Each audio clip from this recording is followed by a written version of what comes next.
चला स्टार्ट करू आपण. आपल्यालाच रिॲक्ट समजून घ्यायचं आहे. नेमकं रिॲक्ट फंक्शनॅलिटी कशा वर्क करतात, रिॲक्टचे प्रोजेक्ट कसे क्रिएट करायचे, रिॲक्टमध्ये कोड कसा करायचा, रिॲक्टमध्ये आपली डिझाईन कशी स्टार्ट करायची, ॲटलिस्ट तेवढं तरी आज आपण समजून घेऊ. बेसिकली रिॲक्टमध्ये यायचं तर तुमचं जावास्क्रिप्ट थोडंसं स्ट्रॉंग असणं गरजेचं आहे. जावास्क्रिप्टमध्ये कमांड असणं गरजेचं आहे. जावास्क्रिप्टचे कन्सेप्ट मोस्टली ॲडव्हान्स जावास्क्रिप्टचे कन्सेप्ट तुमचे चांगले असणं गरजेचं आहे. पण ठीक आहे, स्टार्ट करू आपण. जसं जसं आपले काही पॉईंट्स येतील, जसं जसं आपल्याला रिक्वायरमेंट पडेल त्या त्या पद्धतीने आपण गोष्टी शिकत जाऊ. ठीक आहे, आता रिॲक्ट शिकण्याची हीच पद्धत ठेवू आपण. प्रोजेक्ट बेस शिकू, प्रोजेक्ट घेऊ, प्रोजेक्टवरती काम करू आणि प्रोजेक्टला ज्या ज्या गोष्टी रिक्वायर्ड राहतील त्या त्या गोष्टी आपण शिकत जाऊ. ठीक आहे, जे जे कन्सेप्ट आपण जिथे अडकू तर तिथे तिथे आपण ते कन्सेप्ट शिकत चालू.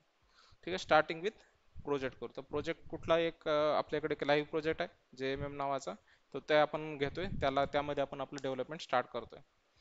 तर प्रोजेक्ट क्रिएट करण्यासाठी सिंपल आहे, Node.js तुमच्याकडे इन्स्टॉल असणं गरजेचं आहे. एक मी CMD ओपन करतोय किंवा डायरेक्टली आपण याच्यामध्ये हे जरी ओपन केलं, काय म्हणतात त्याला, VS कोड जरी ओपन केलं तरी आपलं काम होऊन जाईल.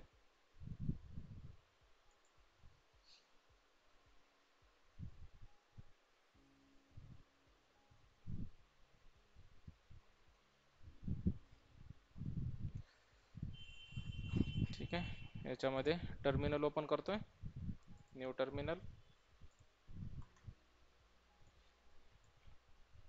ठीक आहे, तर रिॲक्ट मल्टिपल पद्धतीने आपण ॲप्लिकेशन्स तयार करू शकतो. इव्हन स्क्रॅच पासूनही कुठली कमांड यूज न करता आपण करू शकतो. पण फ्रेमवर्क्स दिलेले आहेत, काही युटिलिटी दिलेल्या आहेत, त्या युटिलिटीचा यूज करून आपण काय करतो की रिॲक्टचं ॲप्लिकेशन आपण तयार करू शकतो. तर मोस्टली मेजरली जास्तीत जास्त यूज होणारं जे मेथड आहे तर ती म्हणजे तुमची NPM, काय होतं ते, NPM क्रिएट विट. ठीक आहे, NPM क्रिएट विट. याच्या समोर तुम्ही लेटेस्ट पण लावू शकता, जेणेकरून ते लेटेस्ट वाला तुम्हाला हे देईल. नसेल तर काही गरजेचं नाही, NPM क्रिएट विट जरी तुम्ही केलं तरी तुमचा प्रोजेक्ट तयार व्हायला स्टार्ट होईल. हा काही तुम्हाला क्वेश्चन्स वगैरे विचारेल तर त्या क्वेश्चनचा आन्सर आपल्याला द्यायचं आहे. तेव्हा मी एंटर करतोय. एंटर केल्याच्या नंतर काही क्वेश्चनरीज आपल्या समोर येतील.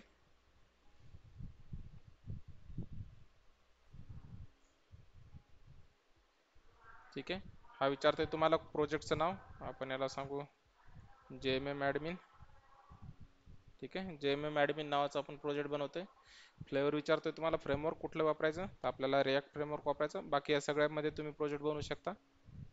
वीट वापरून आपण सगळ्या एवढ्या फ्रेमवर्क्समध्ये आपण काम करू शकतो. सध्या आपल्याला रिॲक्ट शिकायचं म्हणून मी रिॲक्ट सिलेक्ट करतो आणि एंटर करतोय. देन तुम्हाला कुठलं व्हेरियंट वापरायचं, तर आपण जावास्क्रिप्ट घेतोय. जावास्क्रिप्टमध्येच आपल्याला काम करायचं.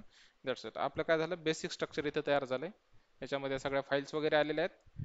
ठीक आहे, बाकी काही म्हणजे इन्स्टॉलेशन वगैरे आपल्याला करावं लागेल, पण जे बेसिक स्ट्रक्चर लागतो एखादा प्रोजेक्ट क्रिएट करण्यासाठी तो स्ट्रक्चर इथं आलेला आहे. जसं की आपण एक मेजरली फ्रेमवर्क जसे काम करतात, फ्रेमवर्क काही काय करतात की काही डिफॉल्ट फाईल्स, सपोर्टिंग फाईल ह्या सगळ्या तयार करून देतात तुम्हाला. हे त्याच पद्धतीने रिॲक्ट जरी ह्या लायब्ररी असेल तरी आपण त्याला ॲज अ फ्रेमवर्क सारखं ट्रीट करतो. ठीक आहे, कारण की आता फ्रेमवर्क सारख्या युटिलिटी आपल्याला प्रोव्हाइड करतो.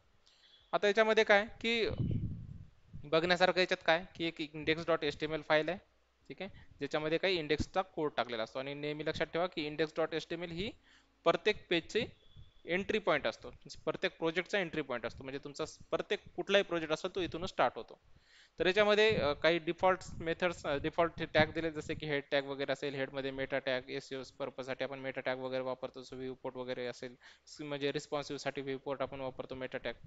देन लिंक टॅग काय असतील, काही फेविकॉन्स वगैरे आपल्याला ॲड करायचे असतील, काही आयकॉन ॲड करायचे असतील तर त्यासाठी आपण देतोय. लिंक टॅग आपण मोस्टली म्हणजे CSS फाईल्स लिंक करण्यासाठी पण आपण यूज करतो. देन टायटल, ज्यावेळेस आपण टायटल बारमध्ये आपण बघतो त्यावेळेस हा टायटल इथे तुम्हाला दिसतो. हे झाले हेड सेक्शनचे. मेन पार्ट येतो तुमचा बॉडी सेक्शनचा. बॉडी सेक्शनमध्ये काय फक्त दोन फाईल आहेत. ठीक आहे, एक तर एक div इथे रूट दिलेला आहे आणि स्क्रिप्ट एक ॲड केलेली आहे आपण main.jsx. आता main.jsx कुठे आहे तर SRC मध्ये आहे. SRC मध्ये काय, SRC मध्ये हा तुमचा main.jsx फाईल आहे. ठीक आहे, याच्यामध्ये हा JS चा कोड लिहिलेला आहे. आता JS च्या कोडमध्ये काय की याच्यामध्ये सगळ्या गोष्टी टाकलेल्या आहेत. याच्यामध्ये क्रिएट रूट नावाची एक मेथड आहे. क्रिएट रूट हे कुठून झाली, रिॲक्ट डोम स्लॅश क्लायंट इथून काय झालेली, इम्पोर्ट झालेली आहे. ठीक आहे, क्रिएट रूटचं काम काय की तुमच्या रूट तयार करणं. रूट्स म्हणजे म्हणू शकतो आपण की तुमचं HTML क्रिएट करणं, एवढं जरी आपण लक्षात ठेवलं सध्यासाठी तरी चालतं. ठीक आहे. क्रिएट रूट ही मेथड तुमचे HTML चे कंपोनंट किंवा HTML चे टॅग तयार करतं. ठीक आहे. त्यात काय आणखीन document dot get element by I D root आपण बघितलेलंच आहे. ठीक. Document dot get element by I D root. Root म्हणजे get element by I D root. हा रूट कुठे बघितला होता आपण बघितला होता हा इंडेक्स डॉट HTML मध्ये I D root. Get element by I D root. तर मग आपण हा आय डीचा हा रूट काय करतोय आपण तिथे रेफर करतोय कुठे मेन डॉट JSX मध्ये. मग मेन डॉट JSX मध्ये आहेत इथे आलो. मग याच्यावरती काय ऑपरेशन होणार, याच्यावरती रेंडरचं ऑपरेशन होणार. रेंडर म्हणजे काय की प्रिंट करणं. ठीक आहे. रेंडर म्हणजे प्रिंट करणं. मग हा काय करतो क्रिएट रूट, याचं कामच ते की हा जो एलिमेंट आहे किंवा हा जो आपण म्हणतो की हा जो टॅग असेल त्या टॅग वरती काय करायचं रेंडर करायचं. रेंडर म्हणजे त्याच्यावरती प्रिंट करायचं. मग काय प्रिंट करायचं तर एक स्ट्रिक्ट मोड मध्ये आपल्याला काहीतरी प्रिंट करायचं. स्ट्रिक्ट मोड कधी वापरतो आपण जावास्क्रिप्ट मध्ये आपण स्ट्रिक्ट मोड बघितला. स्ट्रिक्ट मोडचं काम काय की स्ट्रिक्टली ते जावास्क्रिप्टचे रूल्स फॉलो करणं. फॉर एक्झाम्पल आपण कधी कधी विसरतो व्हॅर द्यायचं किंवा लेट आणि कॉन्स्ट असं डिक्लेअर करायचं विसरतो. तर स्ट्रिक्ट मोड जर एनेबल असेल की जर आपण जावास्क्रिप्टचा कोड हा स्ट्रिक्ट मोड मध्ये केला तर तो काय करतो की फोर्सफुली तुम्हाला एरर देतो की इथे तुम्हाला यूज करायचं आहे, इथे लेट व्हॅर कॉन्स्ट हे तुम्हाला यूज करायचं आहे. ठीक आहे. कधी कधी फंक्शन्स असतात काही क्लोजिंग वगैरे आपण स्टेटमेंट मिस करतो, कधी कधी सेमीकोलन मिस करतो. तर हा काय करतो स्ट्रिक्ट मोड तुम्हाला स्ट्रिक्टली ते फॉलो करायचं मदत करतो. जसं की आपण टाईप स्क्रिप्ट मध्ये बघतो टाईप डिक्लेअर केल्याशिवाय आपल्याला तो पुढे जाऊ देत नाही. जसं की आपण कोलन टाकून त्याच्या पुढे टाईप डिफाइन करतो तरच तो काय करतो आपल्याला अलाव करतो.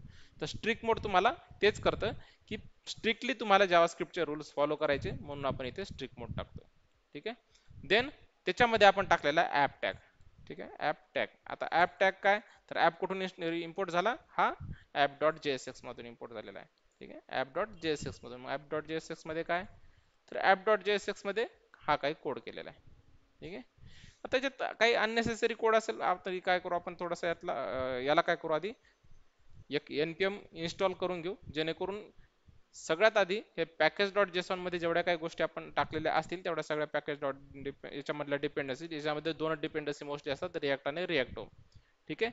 रिॲक्ट हे रिॲक्टचे बेसिक तुम्हाला फंक्शन्स यूज करायसाठी मदत करतं आणि रिॲक्ट डोम हे टोटली डिपेंड करते की तुमच्या डोम वरती डॉक्युमेंट ऑब्जेक्ट मॉडेल म्हणजे काय तुमचं ब्राउझर वरती ज्या ज्या गोष्टी तुम्हाला हे करायच्या ऍडजस्ट करायच्या किंवा ब्राउझरच्या सेटिंग्स तुम्हाला इथे इम्पोर्ट करण्यासाठी मदत करतात.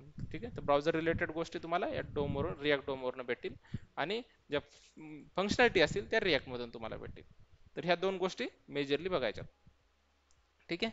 आता याच्यामध्ये काय की आपल्याला हेच डिपेंडन्सी असतील ह्या डिपेंडन्सी इन्स्टॉल करायच्या कारण की ह्या लागणार आहे रिॲक्टचं 19 व्हर्जन आपल्याला लागणारच आहे. ठीक आहे. नंतर रिॲक्ट डोमचं इथे 19 व्हर्जन आपल्याला लागणारच आहे तर ते आपल्याला इथे इम्पोर्ट करायचं किंवा इन्स्टॉल करायचं. आता कधी कधी इथं जर लक्षात दिलं ना थोडंसं काय असतं की हे ॲरो तुम्हाला लक्षात येते. हा इंटरव्ह्यू मध्ये तुम्हाला क्वेश्चन्स विचारू शकतात. ठीक आहे. हा ॲरो कशासाठी जर हा ॲरो जर तुम्हाला माहित झाला हा कशासाठी तर मोस्टली इंटरव्ह्यूचे क्वेश्चन्स आपल्याला म्हणजे समजण्यासाठी म्हणा किंवा आपण ह्या पॅकेज डॉट जेसॉन हे समजते की नाही इंटरव्ह्यूला कळतं. ठीक आहे. तर हा जो ॲरो असतो हा याच्यासाठी असतो की हे जे व्हर्जन आहे हे व्हर्जन तुमचे आपण म्हणू शकतो की मेजर रिलीज असतील त्या मेजर रिलीज किंवा मेजर व्हर्जन चेंजेस हे त्याला ऍक्सेप्ट करू शकतो. फॉर एक्झाम्पल काय सध्या इथे काय लावले हा 19.0.0. ठीक आहे. 19.0.0 तर हा काय करतो या झिरोच्या ठिकाणी कधी 1 येईल 2 येईल 3 येईल 4 येईल 5 येईल 6 येईल 7 येईल 8 येईल 9 येईल इथपर्यंत तो सपोर्ट करू शकतो. ठीक आहे. पण जर समजा इथं 20 आले तर 20 ला हे सपोर्ट करणार नाही. ठीक आहे. व्हर्जन जर 20 आलं तर 20 ला हे सपोर्ट करणार नाही. तुम्हाला 19च्याच आतमधले कसं तरी तुम्हाला ऍडजस्ट करावं लागेल. 19 मध्येच तुम्हाला द्यावं लागेल. ठीक आहे. हा झालाय याचा अर्थ. एक टिल्ड असतो तर टिल्ड ऑपरेशनचं काय असतं की तुम्हाला हा जो मायनर व्हर्जन असतं जसं की हा 4 आहे तर हा व्हर्जन तुम्हाला ऍटलिस्ट 10 पर्यंत तुम्हाला घेऊन जाऊ शकतो. पण याच्या वरती जर तुमचं व्हर्जन जात असेल तर ते तिथं तुम्हाला डिनाय करतं. ठीक आहे. म्हणजे जर तुम्ही वापरत असाल फोर्थ व्हर्जन तुम्हाला फिफ्थ आणि 9 पर्यंत तुम्हाला ते सपोर्ट करेल. पण लगेच जर तुम्ही इथे इकडे 1 वाढवला आणि इकडे जर तुम्ही 0 केला असेल म्हणजे समजा इथं 19.1.0 असा जर वापरला तर त्याला ते सपोर्ट करणार नाही. ठीक आहे. तर हा काय असतो हा तुमचा मेजर व्हर्जन साठी आणि एक टिल्ड ऑपरेटर असतो तो तुमचा मायनर व्हर्जन अपडेशन साठी सपोर्ट करतो. तर तेव्हा त्यासाठी हे आयकॉन्स वापरलेले असतात. तर हे लक्षात द्यायचं ज्यावेळेस आपण हे बघतो त्यावेळेस तुम्हाला या गोष्टी लक्षात आल्या पाहिजेत. ठीक आहे. आता ह्या डिपेंडन्सी असतील ह्या डिपेंडन्सी मला काय करायच्यात इन्स्टॉल करायच्या. मग त्यासाठी सिंपल आहे npm i, ठीक आहे. npm i ही कमांड आहे. तर npm i आणि एंटर करतो मी. npm i कमांड एंटर केल्याच्या नंतर आता ही काय झाली, npm i कुठे एंटर होते, रिॲक्ट फोल्डर मध्ये. तर ही चूक मेजरली सगळ्यांकडनं होते, ठीक आहे. तर ही चूक आपल्याला करायची नाही. आपल्याला कुठे इन्स्टॉल करायचं आहे, याला मी स्टॉप करतोय. आपल्याला कुठे इन्स्टॉल करायचं, ज्या ठिकाणी तुम्ही पॅकेज डॉट जेसॉन ही फाईल बघू शकता, ठीक आहे, ज्या लोकेशनवर. फॉर एक्झाम्पल मी काय करतो आता, इथं इथे ls नाही येणार का, यस, इथे ls केलं मी. इथं काय करतं, लिस्ट ऑफ फाईल्स तुम्हाला दाखवते. तर एक डिरेक्टरी दिसते, डिरेक्टरीचं नाव आहे jmm admin, ठीक आहे. इथे पॅकेज डॉट जेसॉन फाईल तुम्हाला दिसत नाही. मग मी काय करतो, इथं cd करतो आणि इथं jmm हायपन ॲडमिन मध्ये मी एंटर करतोय, ठीक आहे. मग मी आता jmm ॲडमिन नावाच्या फोल्डर मध्ये आता इथे ls करतोय मी. तर ls मध्ये मग काय झालं, मला आता इथे फाईल दिसायला लागलं, ठीक आहे. मग याच्यामध्ये काय की याच्यामध्ये पॅकेज डॉट जेसॉन फाईल आहे, आणि जिथे पॅकेज डॉट जेसॉन फाईल असेल तिथेच आपल्याला रन करायची कमांड npm i, ठीक आहे. npm i किंवा npm install. हे कधी लक्षात ठेवा, जरी तुम्ही अँग्युलर वापरत असाल किंवा जरी तुम्ही रिॲक्ट वापरत असाल, जिथे पॅकेज डॉट जेसॉन फाईल असेल त्याच लोकेशन वरती तुम्हाला npm इन्स्टॉल करायचं आहे, ठीक आहे. कारण की npm इन्स्टॉल हे काय करते, हीच package dot JSON file read करतं, त्याच्यामधल्या डिपेंडन्सी बघतं आणि त्याच डिपेंडन्सी इन्स्टॉल करतं आणि नोड मॉड्यूल मध्ये स्टोअर करतं, ठीक आहे. नोड मॉड्यूल फोल्डर तयार होईल आणि त्याच्यामध्ये सगळ्या डिपेंडन्सी तुमच्या ऍड होत जातील. आता याच्यात दोन पद्धतीने, जसं मी सांगितलं की दोन पद्धतीने, मोस्टली सगळ्यात आधी जो पद्धत वापरायची अँग्युलर रिॲक्ट ऍप्लिकेशन क्रिएट करण्यासाठी ती npx क्रिएट रिॲक्ट ॲप आणि ऍप्लिकेशनचं नाव, या पद्धतीने काय करायचं, हे ऍप्लिकेशन तयार करायचे. आता काय झालं की थोडंसं त्याला तो टाइम टेकिंग पद्धत होती, म्हणजे जास्त टाइम लागायचा किंवा बल्की मॉड्यूल्स तो काय करायचा, डाउनलोड करायचा. त्याच्यामुळे काय केलं आता, हे ती युटिलिटी बंद केली आणि या युटिलिटीने, व्हाईटच्या युटिलिटीने किंवा जे व्हाईट जे सॉफ्टवेअर आहे त्या सॉफ्टवेअरच्या मदतीने आपण काय करतो, ऍप्लिकेशन आता बनवायला लागलेलो आहे, ठीक आहे. हा थोडासा वेळ घेतो, जसे की माझ्यामध्ये भरपूरचा रॅमचा यूज होता, प्रोसेसरचा यूज जास्त होतो, त्यामुळे हा टाइम घेणार. तुमच्या केसमध्ये तुम्ही बी नाही घेणार, ठीक आहे. हा एक कमी शॉर्ट ड्युरेशन मध्ये तो कंप्लीट होऊन जातो, ठीक आहे. जोपर्यंत इन्स्टॉल होतंय तोपर्यंत आपण काय करू की एक्सटेन्शन असतं याचं पॅक रिॲक्ट साठी, तर एक्सटेन्शन बघून घेऊ. तर एक्सटेन्शन मध्ये इथं आपण जसं रिॲक्ट टाकू,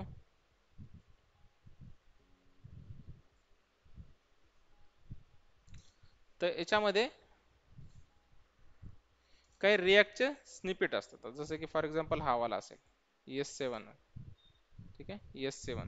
आता हा काय असतो, हा एक तुम्हाला एक इन्स्टॉल करायचा आहे. हा काय करतो की तुम्हाला काही स्निपेट्स देतो. स्निपेट्स म्हणजे काय, तुम्हाला शॉर्ट फॉर्म्स देतो. त्या शॉर्ट फॉर्म्सने काय करू शकतो आपण, रिॲक्टचा कोड यूज करू शकतो. आता याच्यात शॉर्ट फॉर्म कुठले, त्याच्यात भरपूरसे आहेत. इथं आपण बघायला गेलं, याचं डॉक्युमेंटेशन जर रीड केलं आपण, तुम्हाला भरपूर याच्यामध्ये बघायला भेटेल की याच्या नेमकं काय काय आहे, स्निपेट्स वगैरे कुठले आहेत, काय आहेत, कसे वापरायचे, यात सगळे तुम्हाला इन्फॉर्मेशन दिलेलीच असते. त्यानंतर हे सिंपल रिॲक्ट सिम्पमेट,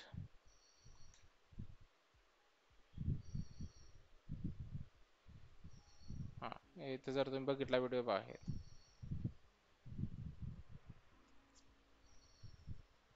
हे ऑटो सजेशन साठी पण खूप मदत करतात हे स्निपेट्स, त्यामुळे आपण याला जास्तीत जास्त यूज करतो.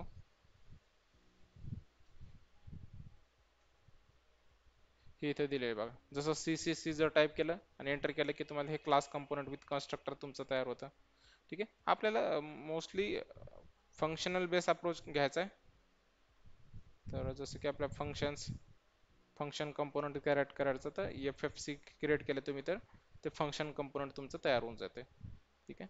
हे असे शॉर्ट फॉर्म्स आहेत. ह्या शॉर्ट फॉर्म्स नुसार जसं IMPC केलं तर इम्पोर्ट रिॲक्ट करतं, IMRD ते इम्पोर्ट रिॲक्ट डॉम करतं. हे इम्पोर्ट्स वगैरे करण्यासाठी हे शॉर्ट फॉर्म्स आहेत, ठीक आहे. तर हे शॉर्ट फॉर्म्स आपण वापरू शकतो. आणखीन याच्यामध्ये पण तसे होते,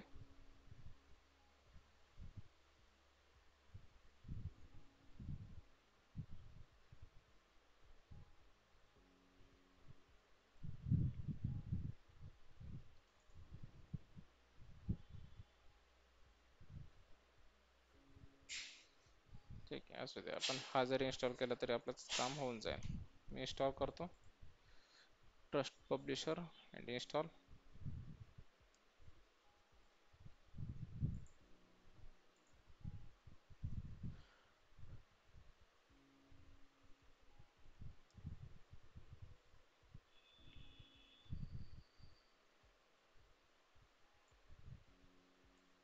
काही बेसिक बेसिक एक्सटेन्शन हे आपण आपल्याला माहीत असले पाहिजेत.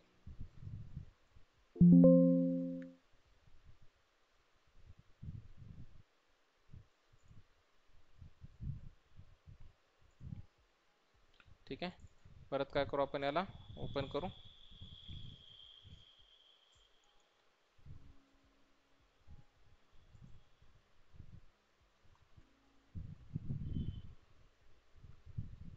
Open with code.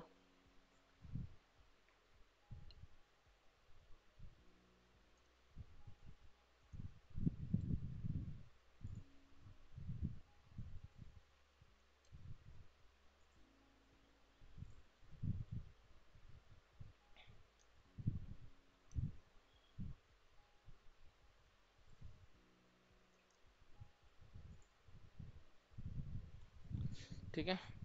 आपलं नोड मॉड्यूल इन्स्टॉल झालेलं आहे. npm i कमांड आपली रन झालेली आहे. त्यानंतर आपल्याला काय करायचं, आता हा प्रोजेक्ट रन करायचा. आता प्रोजेक्ट रन करण्यासाठी एक्झॅक्टली कमांड कुठली वापरायची, तर हे पण तुमच्या पॅकेज डॉट जेसॉन मध्ये इथे स्क्रिप्ट टॅग असतो, त्या स्क्रिप्ट टॅग मध्ये तुम्हाला दिलेलं असतं. आता आपल्याला काय करायचं की हा डेव वाला आपल्याला व्हर्जन रन करायचं. ठीक आहे. म्हणून काय करायचं की कधी कमांड रन करण्यासाठी npm रन आणि ज्या स्क्रिप्ट मध्ये दिलेलं असेल, जर तुम्हाला बिल्ड करायचं असेल तर बिल्ड, लिंट वापरायचं असेल एस लिंट वापरायचं असेल तर लिंट, प्रिव्ह्यू करायचं असेल तर प्रिव्ह्यू. तर या पद्धतीच्या कमांड आपण रन करू शकतो. जसं की npm रन, आता मी डेव करतोय. डेव केल्याच्या नंतर काय होतं की हे ऍप्लिकेशन हे तुमचं रन व्हायला स्टार्ट होऊन जातं. म्हणजे जे काय आपण बनवलंय तर ते ऍप्लिकेशन तुमचं रन व्हायला स्टार्ट होतं. तर आपल्या प्रोजेक्टचं नाव आहे JMM ॲडमिन आणि व्हर्जन जो आपला तो 0.0.0 आहे. इथं व्हर्जन पण तुम्हाला दिसून जाईल. इथं व्हर्जन आपण आपले अपडेट करू शकतो. आता हे व्हर्जन कधी अपडेट करायचे असतात, ज्यावेळेस तुम्ही काही चेंजेस करता याच्यामध्ये. ठीक आहे. डिपेंड करतं तुमचं मायनर आहे, मेजर आहे की त्याच्यापेक्षा मेजर व्हर्जन चेंजेस आहे. तर त्यासाठी आपण हे व्हर्जन बनवत असतो. जर पॅच असेल तर आपण हा शेवटचा पॉईंट चेंज करतो, पॅच. ठीक आहे. जसं 1 2 3 एखादा फॉर एक्झाम्पल आपण युजर रिलेटेड काय ऍक्टिव्हिटी बनवतोय, तर ते युजर रिलेटेड ऍक्टिव्हिटी मध्ये मल्टिपल डेव्हलपर काय करतात, काम करतात. ठीक आहे. मग त्यांनी काही छोटासा एखादा कोड केला असेल, कोड चेंजेस केला असेल, तर इथे काय करणार, झिरोच्या जागी 1 येणार. ठीक आहे. जर थोडा मेजर कोड केला असेल तर इथे झिरोच्या ठिकाणी 1 येणार. ठीक आहे. तिथे हा पॅच वाला व्हर्जन तुमचा अपडेट होणार नाही. आणि युजर रिलेटेड ऍक्टिव्हिटीसाठी आपण ह्या दोनच गोष्टी चेंज करणार, मेजर आणि मायनर. पण जर समजा एखादी नवीनच ऍक्टिव्हिटी आपण ऍड केली, ठीक आहे, ऍडमिन रिलेटेड ऍक्टिव्हिटी आपण ऍड केली, तर हा तुमचा व्हर्जन चेंज होणार नाही. ठीक आहे. एखादं खूप मेजर व्हर्जन, मेजर जर चेंजेस असेल तर हा व्हर्जन तुमचा चेंज होणार. ठीक आहे.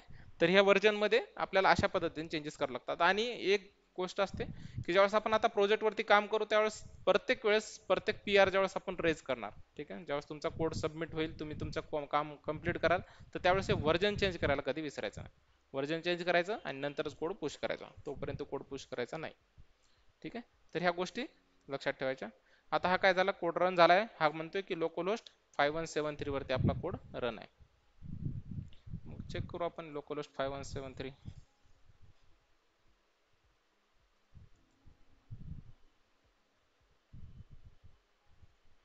लोकलहोस्ट 5173.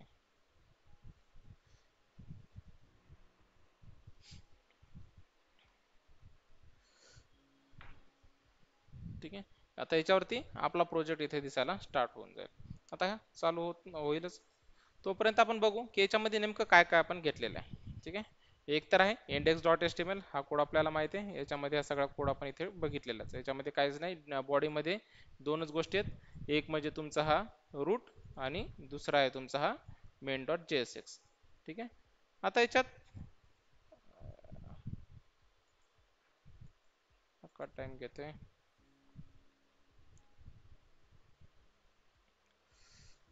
माझं लॅपटॉप खूप स्लो चाललंय. ठीक आहे. आणखी आता main.jsx फाईल्स कुठून येते, आता ही जावास्क्रिप्टची फाईल, कारण की आपण स्क्रिप्ट टॅग घेतला. स्क्रिप्ट टॅग म्हणजे काय, हा आता इथं आपण जावास्क्रिप्ट घेणार. ही तर index.html आहे, ही HTML ची फाईल आहे. आता HTML मध्ये आपण काय केलं, एक स्क्रिप्ट टॅग घेतला आणि याच्यामध्ये काय केलं की जावास्क्रिप्टची फाईल इम्पोर्ट केलेली आहे. ठीक आहे. जावास्क्रिप्टची फाईल इम्पोर्ट केली. आता मेन पॉईंट आपला हाच आहे. जावास्क्रिप्टचा कोड इथे तर रन होतोय आणि जो काही HTML चा कोड आहे तो आपल्याला याच्यामध्ये डिस्प्ले करायचा आहे, याच्यामध्ये आपल्याला बाइंड करायचा आहे, सगळ्या HTML चा कोड याच्यामध्ये ऍड करायचा आहे आणि फंक्शनॅलिटी ह्या स्क्रिप्ट सगळ्या इथून वापरायच्या. तर जावास्क्रिप्टची ही फाईल, मग जावास्क्रिप्टची फाईल कुठे, तर SRC मध्ये आहे, SRC मध्ये main.jsx. तर main.jsx मध्ये सगळा हा तुमचा कोड आहे. आता इथं तो कोड काही दिसून नाही लागला आपल्याला, इथे फक्त हा दिसते एक स्ट्रिक मोड, याच्यामध्ये एक मेथड दिसते क्रिएट रूट, त्याच्यामध्ये document dot get element by ID root, हा आता आपल्याला समजला की इंडेक्स डॉट HTML मध्ये ह्या रूट नावाचा एक आयडी दिलेला होता एक डिव्हला, तर तो डिव आहे. मग याच्यामध्ये डॉट रेंडर म्हणजे या रूट मध्ये आपण काय करतो, हा सगळा कोड रेंडर करतो. याच्यामध्ये कोणता कोड रेंडर होणार, एक तर स्ट्रिक मोड हा एक कन्सेप्ट आहे की आपण स्ट्रिक मोड मध्ये पूर्ण ऍप्लिकेशन रन करतोय. याला कमेंट काढून टाकला तुमच्या तरी चालेल, काय अडचण येणार नाही, या स्ट्रिक मोडला काढला तुम्ही तरी चालेल. पण याच्यामध्ये काय मेन म्हणजे ऍप आहे. ठीक आहे, आपण ऍप टॅग बघूया. आता टॅग हे असतात HTML मध्ये, जसं H1 असेल, तुमचा बॉडी टॅग असेल, हेड टॅग असेल, ठीक आहे, paragraph tag, italic tag, bold tag, तर तसाच इथे आपण काय बघतो, इथे ऍप टॅग बघतो. पण याच्यामध्ये फरक हा आहे की याचा ऍपचं ए कॅपिटल आहे. ठीक आहे, नॉर्मली आपण जसं HTML मध्ये बघितलं तर सगळे टॅग हे स्मॉल केस मध्ये असतात, पण इथे बघितलं तर इथे काय असेल, ए हा तुमचा कॅपिटल आहे. आता ए कॅपिटल आहे याचा अर्थ कधी लक्षात ठेवायचा की हा एक तुमचा रिॲक्टचा कंपोनंट आहे. ठीक आहे, हा एक कंपोनंट आहे. रिॲक्ट मध्ये कंपोनंट, कंपोनंट म्हणजे काय, स्पेसिफिक कोड, जसं की आपण H1 म्हटलं की H1 मध्ये आपण काही असं CSS वगैरे अप्लाय करत नाही, पण तो काय होतो की ऑटोमॅटिक तो बोल्ड होतो, त्याचा फॉन्ट साईज मोठा होतो. ठीक आहे, तो तेवढी फॉन्ट साईज म्हणजे घेतो, विड्थ पण पूर्ण घेतो. ठीक आहे, खास चारी बाजूने तो स्पेस सोडतो, मार्जिन सोडतो, हे ऑटोमॅटिकली त्याच्यावरती अप्लाय होणार आहे, हे फंक्शनॅलिटी येतात किंवा CSS त्याच्यावरती अप्लाय होतो.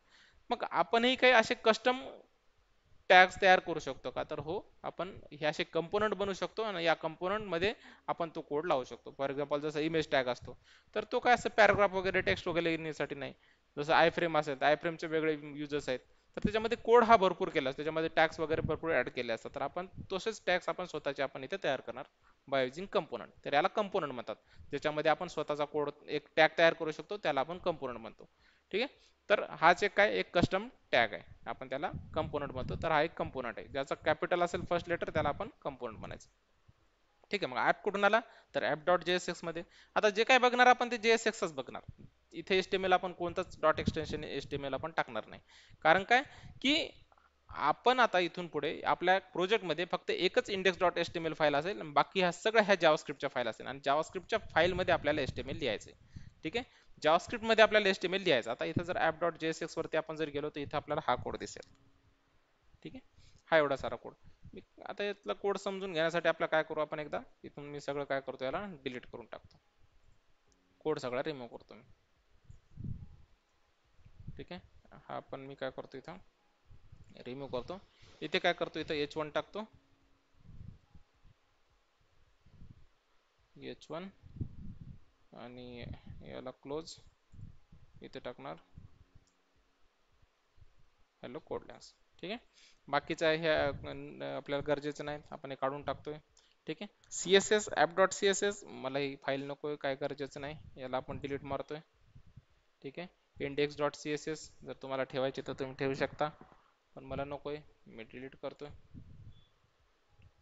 ठीक आहे, नंतर हा असेट फोल्डर. आता याच्यात जर बघितलं SRC मध्ये, तर SRC मध्ये फक्त आता दोन फाईल, ऍप डॉट JSX आणि मेन डॉट JSX. ठीक आहे, ऍप डॉट JSX आणि मेन डॉट JSX. तर त्याच्यापैकी मेन डॉट JSX ही पहिल्यांदा रन होणार आणि त्याच्या आतमध्ये ऍप डॉट JSX रन होते. ठीक आहे, मग ऍप डॉट JSX मध्ये काय, तर ऍप डॉट JSX मध्ये असेल तुमचा मेन लॉजिक किंवा मेन कोड. ठीक आहे, मेन लॉजिक किंवा मेन कोड. आता याच्यामध्ये काय की मी टाकलं फक्त हॅलो कोड लँग्स. आता याच्यामध्ये आणखीन हा कोड एक हा पण आपण काढून टाकला तरी चालतो. आता याच्यामध्ये जर तुम्ही बघितलं तर याच्यात काय की एक सिंपल फंक्शन दिसतंय. ठीक आहे, फंक्शनची डेफिनेशन आहे आणि फंक्शनच्या डेफिनेशन मध्ये काय ते रिटर्न स्टेटमेंट आहे. हे नॉर्मल जसं जावास्क्रिप्ट मध्ये सेम तसंच आहे, फक्त फरक एवढाच आहे की आपण याच्यामध्ये काय करतोय की आता जावास्क्रिप्ट मध्ये डायरेक्टली HTML चा कोड आपण लिहू लागतो. ठीक आहे, डायरेक्टली HTML चा कोड लिहितोय. आता यालाच काय म्हणतो आपण JSX. जर समजा तुम्ही जावास्क्रिप्ट मध्ये HTML लिहिता तर त्यालाच आपण म्हणतो जावास्क्रिप्ट, आणि कोणी त्याला एक्सटेन्शन म्हणतं किंवा काही त्याचा आणखीन फुल फॉर्म काय डिसाईड नाही, पण JSX म्हणतात. जावास्क्रिप्ट मध्ये HTML आपण वापरतो त्याला JSX म्हणतात. ठीक आहे, आता याच्यात कसं वापरायचं, समजा हा मी जावास्क्रिप्टचा कोड लिहितोय आणि याच्यामध्ये मला काय करायचं HTML वापरायचा. सिंपल आहे, तुम्ही एवढं काम करू शकता. आता याच्यामध्ये आणखी काही गोष्टी आपण याच्यात करू शकतो. आता हे चाललंय की नाही एकदा चेक करू आपण, ब्राउझर रन झालं का आपलं, काय म्हणतो app.css app.jsx does the file exist. आता कुठं आपण घेतलेलं आहे app.css आपण नाही वापरतोय, काढून टाकला. आपण हे यूज स्टेट पण वापरत नाही, हे पण काढून टाकलं. आणखीन कुठे आहे का index.css हे पण नाही वापरत आहे, तर हे पण मी काढून टाकलं. आता काही एरर आहे का, तर नाही. आता हा आला तुमचा हॅलो कोडलँग्स, जो आपण h1 मध्ये टाकला होता, सेम तोच. ठीक आहे. आता याच्यात आणखी काय काय करू शकतो, तर याच्यात आपण भरपूर काय करू शकतो, पण कंडिशन ही आहे की जो काही तुम्हाला याच्यामध्ये कोड करायचा तो रिटर्न मध्येच तुम्हाला करायचा. ठीक आहे, रिटर्न मध्येच तुम्ही जो कोड करणार रिटर्न मध्ये करणार, तरच तो तुमचा ब्राउझरवरती दिसेल. जो रिटर्न मध्ये असेल तोच तुमचा ब्राउझरवर दिसेल. कारण काय होते की जिथे ऍप कॉल होते तिथेच काय करणार, हा कोड रिटर्न मधला कोड हा रिटर्न होत असतो. ठीक आहे, जिथून कॉल होणार तिथं रिटर्न मध्ये जेवढे लिहिले असेल त्याचे जिथं कॉलिंग असेल तिथे तो रिटर्न करतो. मग इथं कॉलिंग कुठं होतंय, तर मेन डॉट जेएसएक्स मध्ये हा इथं कॉल होतोय. हे झालं तुमचा कंपोनंट कॉल, कंपोनंट कॉल करण्याचा एक पद्धत.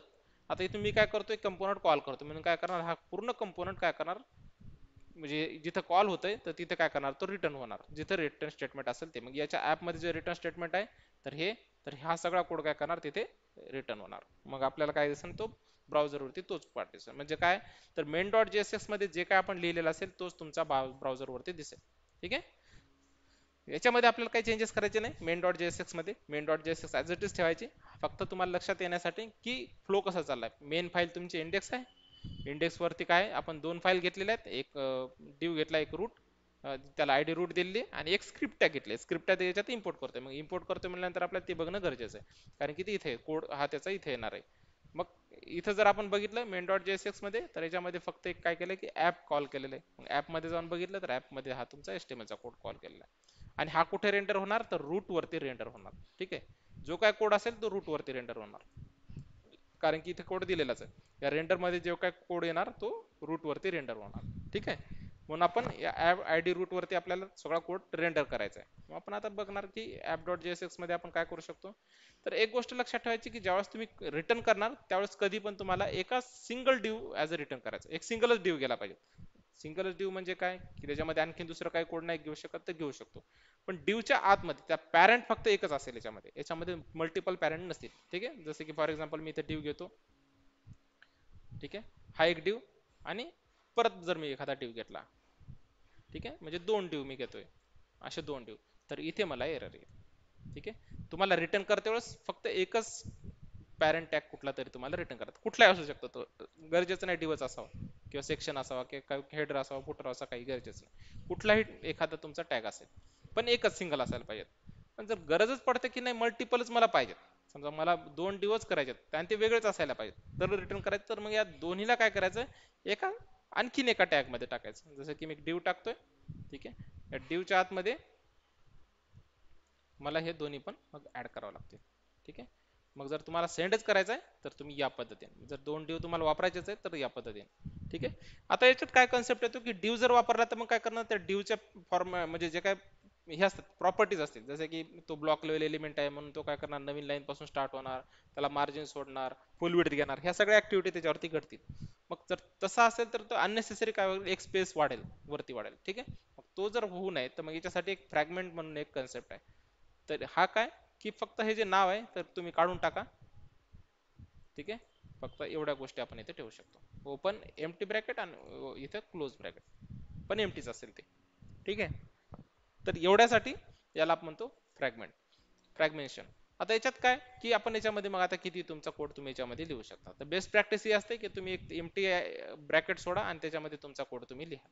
ठीक आहे, आता याच्यात कोड काय लिहायचा, तर याच्यामध्ये कोड काही असू शकतो, जो आपल्याला गरजेचा असेल तो कोड आपण याच्यामध्ये लिहू शकतो. ठीक आहे, मग काय कोड काय, फॉर एक्झाम्पल माझ्याकडे काही लिस्ट असेल. ठीक आहे, लिस्ट असेल तर ती लिस्ट मी इथे घेणार. काही व्हेरिएबल्स असतील तर ते व्हेरिएबल्स मी घेऊ शकतो. समजा फॉर एक्झाम्पल मी institute equal to code length, जसं व्हेरिएबल बनवतो आपण, let institute equal to code length, असं आपण व्हेरिएबल बनवू. सेम व्हेरिएबल आपल्याला इथे वापरायचं असेल, हे इन्स्टिट्यूटचं व्हेरिएबल आपल्याला वापरायचं असेल तर इथे घेणार डिव मध्ये आपण वापरणार h1, आणि मी काय करणार इथं हे इन्स्टिट्यूट नेम इथे टाकणार इन्स्टिट्यूट. पण हे काय झालं, जर तुम्ही HTML जर वापरत असाल तर तुम्हाला ऍज इट इज HTMLच तुम्हाला दिसेल, याच्यामध्ये व्हेरिएबलचं व्हॅल्यू तुम्हाला इथे भेटणार नाही. हे तुम्हाला HTML सारखं ट्रीट करेल. जर आपण इथे बघितलं तर इथं तुम्हाला फक्त इन्स्टिट्यूट दिसेल. ठीक आहे.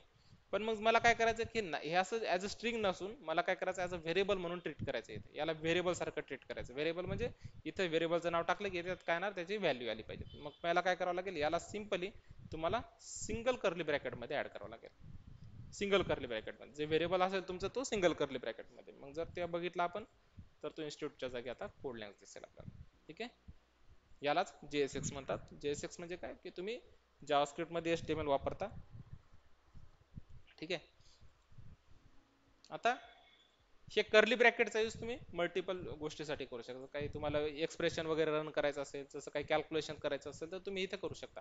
इन शॉर्ट म्हणजे काय की जावास्क्रिप्टचा कोड जर तुम्हाला HTML मध्ये लिहायचा असेल, आता हा HTML चा पार्ट एवढा, ठीक आहे. या HTML मध्ये जावास्क्रिप्ट लिहायचा असेल तर तुम्हाला हे सिंगल कर्ली ब्रॅकेट मध्ये तो जावास्क्रिप्टचा कोड तुम्हाला करायचा. ठीक आहे. सिंगल कर्ली ब्रॅकेट मध्ये जावास्क्रिप्टचा कोड करायचा. आता जेव्हा तुम्ही सिंगल कर्ली ब्रॅकेट वापरणार त्यावेळेस तो जावास्क्रिप्टचा व्हेरिएबल्स म्हणून ट्रीट करणार किंवा जावास्क्रिप्टचा कोड इथे तुम्ही ॲज अ ट्रीट करणार. ठीक आहे. तर जावास्क्रिप्टचा जर कोड रन करायचा तर तुम्हाला इथे करावं लागेल. आता त्याच्यात काही फंक्शन असू शकतात. फॉर एक्झाम्पल मी काय केलं, एक फंक्शन वेलकम वेलकम नावाचं फंक्शन आहे. हा काय करतो, रिटर्न वेलकम टू इन्स्टिट्यूट. या पद्धतीने आपण हे फंक्शन बनवलं. ठीक आहे. वेलकम फंक्शन आपण बनवलं. हा काय करतो, वेलकम टू इन्स्टिट्यूट मध्ये जे काय नाव असेल ते. ठीक आहे. याच्यामध्ये हा एक व्हेरिएबल झाला आणि हा एक फंक्शन झाला. जसं आपण जावास्क्रिप्ट मध्ये जसं सेम बनवतो सेम त्याच पद्धतीने, यात काही फरक नाही. एक लेटनी बनवला म्हणजे व्हेरिएबल आहे आणि फंक्शन कीवर्डने बनवला म्हणजे फंक्शन आहे.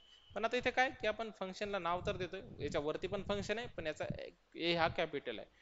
ज्याचं फर्स्ट कॅरेक्टर हे कॅपिटल असेल तर त्याला म्हणायचं कंपोनंट. ठीक आहे. आणि ज्याचं फर्स्ट कॅरेक्टर हे स्मॉल असेल तर त्याला म्हणायचं फंक्शन. हे रिॲक्ट मध्ये. ठीक आहे. आता याच्यात काय की एक फंक्शन बनवलं मी आणि या फंक्शनला काय केलं, रिटर्न केलं. रिटर्न काय केलं, वेलकम टू इन्स्टिट्यूट. ठीक आहे. इथून तुम्ही HTML पण रिटर्न करू शकता, पण मला इथून टेक्स्ट वरती जास्तीत जास्त आपण हे करतो किंवा रिटर्न करतो. कधी आपण ऑब्जेक्ट रिटर्न करू शकतो, ॲरे रिटर्न करू शकतो. तर मी इथून फक्त हे असं रिटर्न केलं. मग काय मला काय करायचं की आता हे फंक्शन मला इथे कॉल करायचं. मग कॉल करण्यासाठी काय वापरायचं, सिम्पली त्याचं नाव वेलकम. ठीक आहे. हे जे फंक्शन आहे या फंक्शनचं फक्त नाव द्यायचं. इथे तुम्हाला कॉल नाही करायचं. ठीक आहे. फंक्शनचं फक्त नाव. मग हे काय येणार, एक मिनिट, काय झाला, एरर आला काही, एरर नसेल तर काय असेल, functions are not valid as a React child. This may happen if you return welcome instead of welcome for render, or maybe meant to call these functions rather than return it. Okay. याचं मग काय म्हणणं आहे आता, एक काम करू, याला कॉल करून बघू. ओके. तर कॉल करू आपण. कॉल केल्यानंतर काय आहे का रिस्पॉन्स, येस, हा झालं तुमचं इथून फंक्शन कॉलिंग पण झालं. ठीक आहे. मग फंक्शन कॉल करण्यासाठी सिंपल तुम्ही कॉल करताय, कॉल झाल्याच्या नंतर तुमचा तो कोड इथे एक्झिक्यूट व्हायला तयार झाला. ठीक आहे. इथे तुम्ही आता हा जो कर्ली ब्रॅकेट आहे याच्यामध्ये तुम्ही जर आतमध्ये काही टाकलं तर तो ॲज अ व्हेरिएबल ट्रीट करणार, आणि याच्या बाहेर जर तुम्ही काय टाकलं तर तुमचा ॲज अ स्ट्रिंग म्हणून नॉर्मल टेक्स्ट म्हणून त्याला ट्रीट करणार.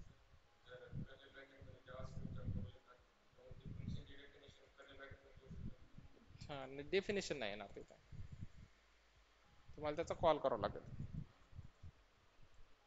ठीक आहे. हा झाला तुमचा डेफिनेशन. फक्त डेफिनेशन काय येईल, तुम्हाला तो एरर देईल.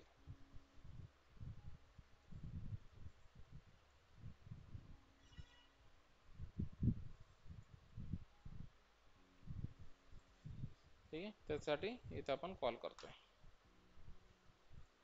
कॉल केल्याच्या नंतर तो त्याच्या आतमधला कोड एक्झिक्यूट होणार आणि तो तुम्हाला इथे रिटर्न देणार. तर या पद्धतीने आपण फंक्शन्स पण यूज करू शकतो. ठीक आहे. आता आणखीन काही स्टेप बाय स्टेप आपल्याला जायचं आहे, तर थोडंसं आणखीन काय, थोडंसं डेकोरेटिव्ह आपल्याला याला बनवायचं आहे. ठीक आहे. तर डेकोरेटिव्ह बनवण्यासाठी सिंपल आहे की आपण काय करू, UI लायब्ररी वापरू, बुस्ट्रॅप. बुस्ट्रॅपची लायब्ररी वापरायची. आता बुस्ट्रॅपमध्ये आपल्याला डिझाईन बनवायचे, तर मग बुस्ट्रॅप कसं वापरायचं, बाकी इथं जायचं थोडंसं याच्यामध्ये, लिंक कॉपी करा, टाकून द्या HTML मध्ये, index.html मध्ये. इथे मी टाकली.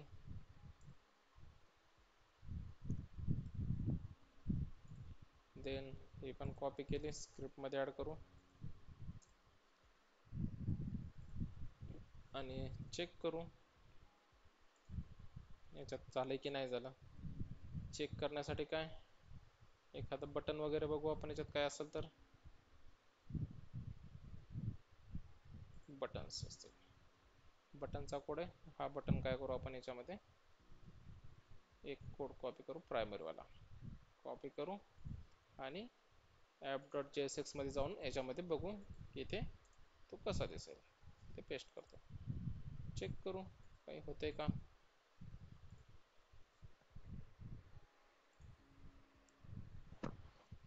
येस, आता तुमचं बूटस्ट्रॅप याच्यावरती अप्लाय व्हायला चालू होऊन जाईल. ठीक आहे. आता याच्यात थोडंसं काय येतं की ज्यावेळेस आपण म्हणजे असे नॉर्मली जावास्क्रिप्टमध्ये किंवा काही आपण म्हणतो की जसं की नॉर्मल तुमचा HTML असतो, तर HTML लिहिण्याची थोड्याशा पद्धतीमध्ये याच्यात थोडासा आता फरक पडलेला आहे. ठीक आहे. आता इथे काय म्हणतो इनव्हॅलिड डॉम प्रॉपर्टी क्लास. हा काय म्हणतो की क्लास असं तुम्ही वापरू शकत नाही, हा इनव्हॅलिड आहे. जसं आपण क्लास देत होतो एखाद्या याच्यामध्ये HTMLच्या टॅगवरती. ठीक आहे. आणि इथे तेच केलेलं आहे कारण की प्रत्येक बूटस्ट्रॅपमध्ये क्लासच वापरलेला आहे. तर जिथे जिथे क्लास असेल तिथे त्याला रिनेम करून त्याला क्लास नेम करायचा आहे. ठीक आहे, त्याला क्लास नेम करायचा आहे जेणेकरून हा तुमचा बूटस्ट्रॅप याच्यावरती वर्क करेल. ठीक आहे, तुम्हाला काही एरर वगैरे त्याचा येणार नाही.